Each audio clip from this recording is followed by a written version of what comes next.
আসসালামু আলাইকুম ওরহমতুল্লাহ। সাইফুল কবিরাজ চ্যানেলের পক্ষ থেকে স্বাগতম। আশা করি সবাই ভালো আছেন। আল্লাহর রহমতে আপনাদের দোয়ায় আমিও ভালো আছি। প্রত্যেকবারের মতো আজকে একটা তাবিজ নিয়ে আসলাম। তাবিজের একটা নকশা নিয়ে আপনাদের সামনে হাজির হলাম। ভিডিওটা শুরু থেকে শেষ পর্যন্ত দেখবেন। যদি চ্যানেলটি ভালো লাগে চ্যানেলটি সাবস্ক্রাইব করবেন। আর যদি প্রয়োজনীয় পার্সোনাল কোনো কাজ করা লাগে স্ক্রিনে দেখানো মোবাইল নাম্বারে যোগাযোগ করবেন। যারা খরচ দিতে পারবেন তারা একমাত্র যোগাযোগ করেন। আজকের ভিডিওটা শুরু করা যাক। আজকের বিষয়টা হচ্ছে মহাব্বত, ভালোবাসার একটি তদবির। ধরেন এক সপ্তাহ মতো আপনার কাজ করতে হবে একটা তাবিজ নিয়ে, তাইলে আপনি এটা রেজাল্ট পাওয়ার সম্ভাবনা থাকে। এটা একটা জ্বালানো নকশা। এই জ্বালানো নকশা কিভাবে লিখবেন, কোন নিয়মে লিখতে হবে তা আমি আপনাদেরকে আজকের এই ভিডিওতে বর্ণনা করব। সুন্দর করে আপনি নকশাটা কি নিয়মে লিখতে হবে, কোন কালি দিয়ে লিখতে হবে, আবার আমাকে অনেকে প্রশ্ন করেন, আবার অনেকে ফোন দিয়ে বলেন ভাই কি কালি দিয়ে লিখতে হবে। ভিডিওতে সম্পূর্ণ আমি আপনাদেরকে বলে দিতেছি, বুঝে শুনে দেখে কাজগুলো করতে হবে।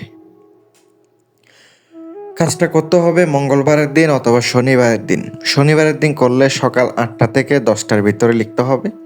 আর মঙ্গলবারের দিনে যদি লিখেন তাইলে আপনি একবার ভোরবেলা ফজরের নামাজের পরে যখন সূর্য উঠতে থাকে আপনি তখন পাক পবিত্র অবস্থায় উজু করিয়া 7টা নকশা মার্কিন কাপড়ে, সাদা মার্কিন কাপড়ে আপনি লিখতে পারেন। চাইলে ব্যবহারের কাপড় যদি থাকে ওই কাপড়ে আপনি নকশাটা আঁকাইতে পারেন। তারপরে আপনি 7টে আঁকাবেন কি দিয়া, জাফরান কালি অথবা মেশকো জাফরান কালি, সাথে একটু কস্তুরি আর কুমকুম মিক্স করে দিবেন। পরে আপনি ওইটা দিয়া আঁকাবেন। 7টি নকশা যেভাবে আছে এভাবে আঁকাইতে হবে। আঁকানোর পরে নকশার একবারে নিচের লাইনের একটা উপরের লাইন দেখেন, মোহাব্বত ফালান বিন ফালান, ফলান এটা উঠে যাবে, তারপরে বিনতে থাকবে, তারপরে ফলান উঠে যাবে। আরবিতে কিন্তু ফলান লেখা আছে, ওইটা কিন্তু আপনাকে ওই মাঝখানে একজনের নাম, তারপরে বিনতে আরেকজনের নাম, এভাবে আপনাকে লিখতে হবে। অবশ্যই আরবিতে লিখতে হবে, এখানে কিন্তু বাংলা লেখার কোনো সিস্টেম নাই। আরবিতে লিখতে হবে। লেখার পরে আপনি 7টা গোলমরিচ নেবেন, তারপরে আপনি এটা ফলিতা বানাবেন, তুলা নিয়ে আসবেন। তুলো মানে শিমুল গাছের যে তুলো আছে, যেটা তুলা বলে, ওইটা আপনি নিয়ে আসবেন। নিয়ে এসে আপনি ওই নকশার মধ্যে পেঁচাইয়া একটা গোল করবেন। বাজারে যাবেন, বলবেন চামুলির তেল। ওই চামেলির তেল আপনি সংগ্রহ করবেন। অবশ্যই এক দামে আপনাকে সংগ্রহ করতে হবে। ওই চামেলির তেল আপনাকে নিয়ে আসতে হবে, একটু বেশি করে নিয়ে আসবেন যেন 7টা নকশা জ্বালাইতে পারেন। পলিতা একসাথে 7টা বানাইয়া তারপরে আপনি সুতা দিয়ে পেঁচাইয়া পেঁচাইয়া গোল করবেন, রোল করবেন। অনেকে আবার পলিতা চিনেন না। রোল করে আপনি ওখানে নকশার ভিতরে আপনি কিন্তু তুলো ঢুকিয়ে দিয়ে সুন্দর করে গোল করে রোল করবেন। করার পরে আপনি যে সুতা আছে কালো সুতা দিয়ে পেঁচাইয়া পেঁচাইয়া আপনি এটার পেঁচাইয়া বাইন্দা দিবেন। এভাবে 7টা আপনি রেখে দিবেন।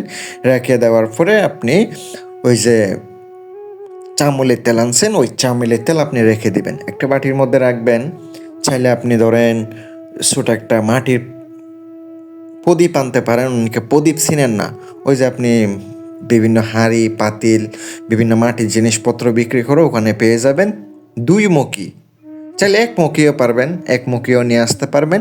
ওই 1 মুখীতে আপনি কিছু তেল দিয়ে সুন্দর করে আপনি এই যে পলিতার মধ্যে তেলগুলা ভরাবেন, মানে একটু ভিজাবেন। ভিজাইয়া সুন্দর করে আপনি মুখের মধ্যে ওই যে পলিতার একটা সামনে আপনি একটু আগুন ধরাইয়া দিবেন।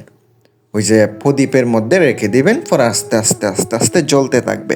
এটা হচ্ছে আপনি প্রত্যেক দিন রাত 12টার পরে আপনার এইভাবে জ্বালাইতে হবে। প্রত্যেক দিন একই টাইমে হতে হবে। যদি একদিন কম বেশি হয় তাহলে কিন্তু আপনার কাজ হবে না।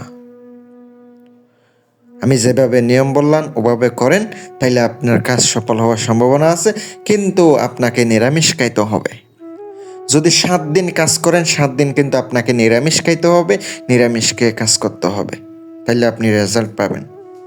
সবার জন্য দোয়া রইল, সবাইকে অনুমতি দিলাম, কাজটা করেন, উপকৃত হবেন। আর যদি কোনো প্রয়োজনীয় পার্সোনাল কাজ করাইতে চান, খরচ দিতে পারলে স্ক্রিনে তাকানো মোবাইল নাম্বারে যোগাযোগ করবেন। আসসালামু আলাইকুম ওয়া রাহমাতুল্লাহ।